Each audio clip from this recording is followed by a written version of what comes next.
D Revanna ಈಗಾಗಲೇ SIT ವಶದಲ್ಲಿದ್ದಾರೆ. ಇದರ ಜೊತೆಗೆ ಅವರ ಮೇಲೆ ಕೇಳಿಬಂದಂತಹ ಮೊದಲ ಆರೋಪ ಏನಿದೆ ಅದಕ್ಕೆ ಸಂಬಂಧಪಟ್ಟಂತೆ ರೇವಣ್ಣ ಅವರ ಬಸವನಗುಡಿ ನಿವಾಸದಲ್ಲಿ ಮಹಜರು ಕಾರ್ಯ ನಡೆಯಿತು. ಅದು ಈಗ ಅಂತ್ಯ ಆಗಿದೆ.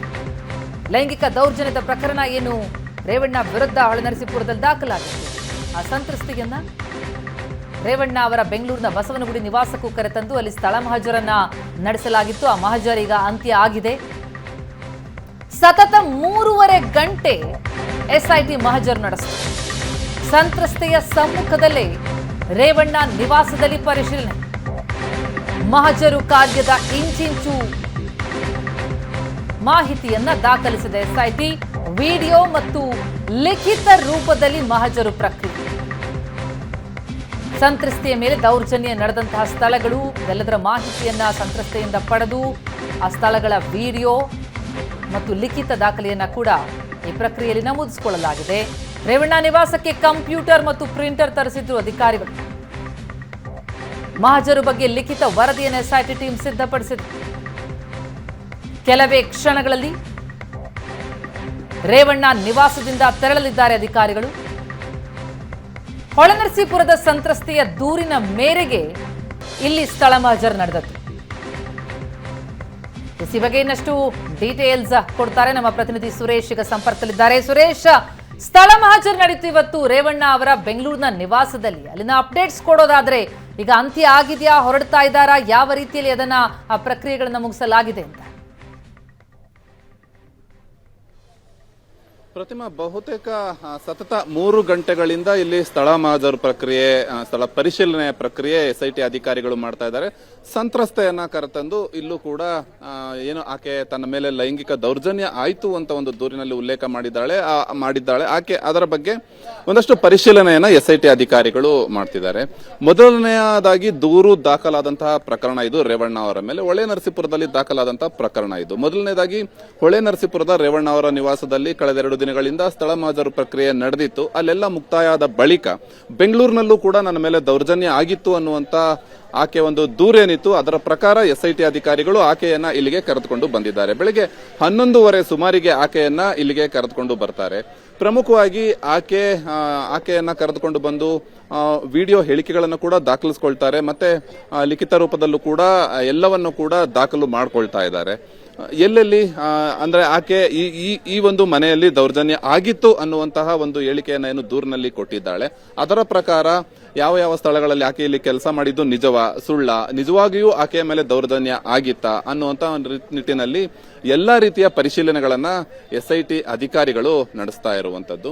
ಈಗಾಗಲೇ 3 ಗಂಟೆಗಳಿಂದ ಒಂದು ಸ್ಥಳ ಪರಿಶೀಲನೆಯ ಒಂದು ಪ್ರಕ್ರಿಯೆ ನಡೀತಾ ಇದೆ. 6 ಜನರ ತಂಡ ಈ ಒಂದು ಪರಿಶೀಲನೆಯನ್ನ ನಡೆಸ್ತಾ ಇದೆ. ಬಹುತೇಕ ಅಂತ್ಯ ಆಗ್ತಾ ಇದೆ. ಇನ್ನೇನು ಕೆಲವೇ ಕ್ಷಣಗಳಲ್ಲಿ, ಯಾವುದೇ ಕ್ಷಣದಲ್ಲಿ ಎಸ್ಐಟಿ ಅಧಿಕಾರಿಗಳು ಸಂತ್ರಸ್ತ ಮಹಿಳೆಯನ್ನ ಇಲ್ಲಿಂದ ಕರೆದುಕೊಂಡು ಹೋಗಬಹುದು. ಇಲ್ಲಿ ರೇವಣ್ಣವರು ಈಗಾಗಲೇ ಬಂಧನದಲ್ಲಿದ್ದಾರೆ. ಭವಾನಿ ರೇವಣ್ಣ ಅವರು ಸೇರಿದಂತೆ ಬೇರೆ ಯಾರೇ ಮನೆಯ ಸದಸ್ಯರು ಸದ್ಯಕ್ಕೆ ಮನೆಯಲ್ಲಿ ಇಲ್ಲ. ಆದ್ರೂ ಕೂಡ ಏನು ಸಂತ್ರಸ್ತೆ ಒಂದು ದೂರಿನಲ್ಲಿ ಒಂದು ಉಲ್ಲೇಖವನ್ನ ಮಾಡಿದ್ಲು. ಬೆಂಗಳೂರಿನ ಮನೆಯಲ್ಲೂ ಕೂಡ ನನ್ನ ಮೇಲೆ ಒಂದು ದೌರ್ಜನ್ಯ ಆಗಿತ್ತು ಅನ್ನುವಂತಹ ಒಂದು ದೂರನ್ನ ಕೊಟ್ಟಿದ್ಲು. ಆ ಒಂದು ದೂರಿನ ಮೇರೆಗೆ ಆಕೆಯನ್ನ ಕರೆತಂದು ಇಲ್ಲಿ ಪರಿಶೀಲನೆಯನ್ನ ಮಾಡ್ತಾ ಇರುವಂತದ್ದು. ಸತತ 3 ಗಂಟೆಗಳಿಂದಲೂ ಒಂದು ಪರಿಶೀಲನೆಯ ಪ್ರಕ್ರಿಯೆ ನಡೀತಾ ಇದೆ. ಬಹುತೇಕ ಈ ಒಂದು ಪ್ರಕ್ರಿಯೆ ಒಂದು ಅಂತಿಮ ಘಟ್ಟಕ್ಕೆ ಇದೀಗ ಬಂದು ತಲುಪಿದೆ ಅಂತ ಹೇಳಲಾಗ್ತಾ ಇದೆ. ಇನ್ನೇನು ಕೆಲವೇ ಕ್ಷಣಗಳಲ್ಲಿ, ಕೆಲವೇ ಹೊತ್ತಿನಲ್ಲಿ ಎಸ್ಐಟಿ ಅಧಿಕಾರಿಗಳು ಕೂಡ ಇಲ್ಲಿಂದ ಸಂತ್ರಸ್ತೆಯನ್ನ ಕರೆದುಕೊಂಡು ತೆರಳುವಂತ ಒಂದು ಸಾಧ್ಯತೆ ಕೂಡ ಇದೆ. Pratima, thank you so much Suresh ತಮ್ಮೆಲ್ಲ ಮಾಹಿತಿಗೆ. ಸಂತ್ರಸ್ತೆಯ ಸಮ್ಮುಖದಲ್ಲೇ ಸ್ಥಳ ಮಹಜರ್ ನಡೆದಿದ್ದು ಅಂತ್ಯಗೊಳ್ತಾ ಇದೆ. ಇನ್ನು ಗಂಡನ ಬಂಧನ, ಮಗನ ನಾಪತ್ತೆ. ಹೀಗಾಗಿ ಭವಾನಿ ರೇವಣ್ಣ ಕಂಗಾಲಾಗಿದ್ದಾರೆ. HD ರೇವಣ್ಣ ಬಂಧನದ ಬಳಿಕ ಕುಗ್ಗಿ ಹೋಗಿದ್ದಾರೆ ಭವಾನಿ. 3 ದಿನಗಳಿಂದ ಹೊಳೆನರಸೀಪುರದ ಮನೆಯಲ್ಲಿ ಭವಾನಿ ಒಬ್ಬಂಟಿ. ಹೀಗಾಗಿ ರೇವಣ್ಣ ಮನೆಗೆ ಶಾಸಕ ಬಾಲಕೃಷ್ಣ, ಮಾಜಿ ಶಾಸಕ ಲಿಂಗೇಶ್ ಭೇಟಿ ಕೊಟ್ಟು ಭವಾನಿ ರೇವಣ್ಣ ಅವರಿಗೆ ಧೈರ್ಯ ತುಂಬಿದ್ದಾರೆ ಜೆಡಿಎಸ್ ನಾಯಕರು. ಭವಾನಿ ರೇವಣ್ಣ ಅವರ ಜೊತೆ ಜೆಡಿಎಸ್ ನಾಯಕರು ಚರ್ಚೆ ಮಾಡಿದ್ದಾರೆ. ಪತಿ ಅರೆಸ್ಟ್ ಆಗಿದ್ದಾರೆ, ಪುತ್ರ ವಿದೇಶದಲ್ಲಿದ್ದಾರೆ. ಹೀಗಾಗಿ ಈ 2 ಪ್ರಕರಣಗಳಿಂದಾಗಿ ಭವಾನಿ ರೇವಣ್ಣ ಒಬ್ಬಂಟಿಯಾಗಿದ್ದಾರೆ, ಕುಗ್ಗಿ ಹೋಗಿದ್ದಾರೆ. ಹಾಗಾಗಿ ಅವರನ್ನ ಭೇಟಿಯಾಗಿ ಧೈರ್ಯ ತುಂಬಿದ್ದಾರೆ ಜೆಡಿಎಸ್ ನಾಯಕರು. ಈ ಬಗ್ಗೆ ಇನ್ನಷ್ಟು ಮಾಹಿತಿ ಕೊಡ್ತಾರೆ ನಮ್ಮ ಹಾಸನ ಪ್ರತಿನಿಧಿ ಹರೀಶ್ ಈಗ ಸಂಪರ್ಕದಲ್ಲಿದ್ದಾರೆ. ಹರೀಶ್, ನಿಜಕ್ಕೂ ಭವಾನಿ ರೇವಣ್ಣ ಅವರ ಪಾಲಿಗೆ ಬಹಳ ಕಷ್ಟದ ಸಮಯ ಇದು. ಆದ್ರೆ ಎಲ್ಲೋ ಒಂದು ಕಡೆ ಈ ರೇವಣ್ಣ ಅವರು ಅರೆಸ್ಟ್ ಆದ ಬಳಿಕ ಜೊತೆಗೆ ಈ ಪ್ರಕರಣ ಹೊರಗೆ ಬಂದ ಮೇಲೆ ಒಂದಿಷ್ಟು ಅಂತರವನ್ನ ಜೆಡಿಎಸ್ನ ಕಾರ್ಯಕರ್ತರು ನಾಯಕರು ಕಾಯ್ದುಕೊಳ್ತಾ ಇದ್ರು. ಆದ್ರೆ ಈಗ ಭವಾನಿ ಅವರು ಒಬ್ಬಂಟಿ ಆಗಿರುವಂತಹ ಹಿನ್ನೆಲೆಯಲ್ಲಿ ಅವರಿಗೆ ಧೈರ್ಯ ತುಂಬುವಂತ ಪ್ರಯತ್ನಗಳಾಗ್ತಾ ಇದೆಯಾ? ಯಾರೆಲ್ಲ ಭೇಟಿ ಕೊಡ್ತಾ ಇದ್ದಾರೆ, ಏನೆಲ್ಲ ಚರ್ಚೆ ಬೆಳವಣಿಗೆಗಳಾಗ್ತಾ ಇದೆ ಅಂತ? ಎಚ್ ಡಿ ರೇವಣ್ಣನವರ ವಿರುದ್ಧದ ಲೈಂಗಿಕ ದೌರ್ಜನ್ಯ ಕಿಡ್ನಾಪ್ ಕೇಸ್ ಪ್ರಕರಣ ಹಾಗೂ ಸಂಸದ ಪ್ರಜ್ವಲ್ ರೇವಣ್ಣನವರ ಅತ್ಯಾಚಾರ ಪ್ರಕರಣಕ್ಕೆ ಸಂಬಂಧಪಟ್ಟಂತೆ SIT ಅಧಿಕಾರಿಗಳು ತನಿಖೆಯನ್ನು ನಡೆಸ್ತಾರೆ. ರೇವಣ್ಣನವರು SIT ಬಂಧನದಲ್ಲಿದ್ರೆ ಇತ್ತ ಪ್ರಜ್ವಲ್ ರೇವಣ್ಣ ವಿದೇಶದಲ್ಲಿದ್ದಾರೆ.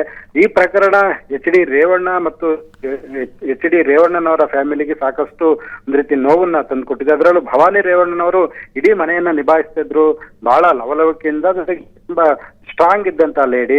ಆದ್ರೆ ಈಗ ಈ ಪ್ರಕರಣದ ನಂತರದಲ್ಲಿ ಭವಾನಿ ರೇವಣ್ಣನವರು ಕುಗ್ಗಿ ಹೋಗಿದ್ದಾರೆ. ಕಳೆದ 3 ದಿನಗಳಿಂದ ಒಂಟಿಯಾಗಿ ಒಳನರಸೀಪುರದ ಮನೆಯಲ್ಲೇ ಇದ್ರು. ಅದರಲ್ಲೂ SIT ಅಧಿಕಾರಿಗಳು ಸ್ಥಳ ಮಾಜರ್ಗೆ ಇಬ್ಬರು ಸಂತ್ರಸ್ತೆಯನ್ನ ಕರೆದುಕೊಂಡು ಬಂದಂತ ಸಂದರ್ಭದಲ್ಲಿ ಬರೋಬ್ಬರಿ 6.5 ಗಂಟೆಗಳ ಕಾಲ ಸ್ಥಳ ಮಾಜರ್ ನಡೆಸ್ತಾರೆ. ಇವೆಲ್ಲ ಚಿತ್ರಣವನ್ನ ಕಣ್ಣಾರೆ ಕಂಡಂತಹ ಭವಾನಿ ರೇವಣ್ಣವರು ಈ ಒಂದು ಪ್ರಕರಣದಿಂದ ಸಾಕಷ್ಟು ಕುಗ್ಗಿ ಹೋಗಿದ್ದಾರೆ. ಪುತ್ರ ಈ ರೀತಿಯ ಕೆಲಸವನ್ನ ಮಾಡಿದ್ನಲ್ಲ ಅನ್ನುವಂತಹ ಒಂದು ನೋವು ತಾಯಿಯಲ್ಲಿ ಇದ್ದಂತೆ ಇದೆ.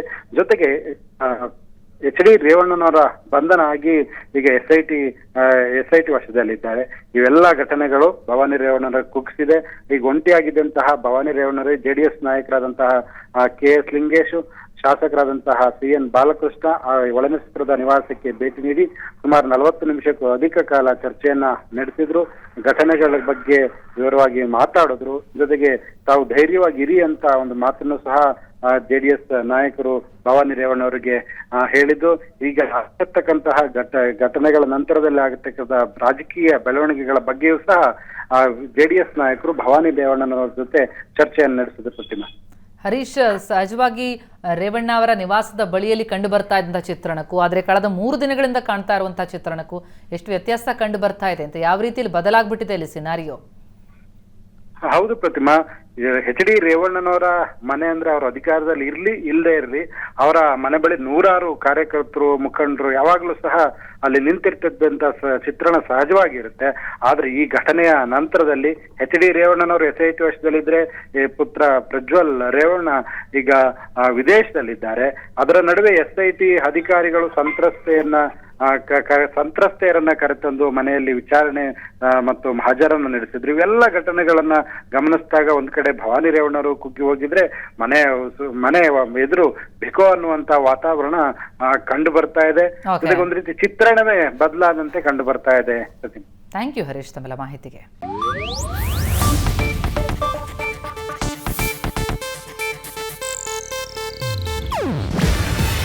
ಇದು ಏಷ್ಯಾನೆಟ್ ನ್ಯೂಸ್ ನೆಟ್ವರ್ಕ್ ಪ್ರಸ್ತುತಿ. ನೀವು ನೋಡ್ತಿದ್ದೀರಾ ಏಷ್ಯಾನೆಟ್ ಸುವರ್ಣ ನ್ಯೂಸ್.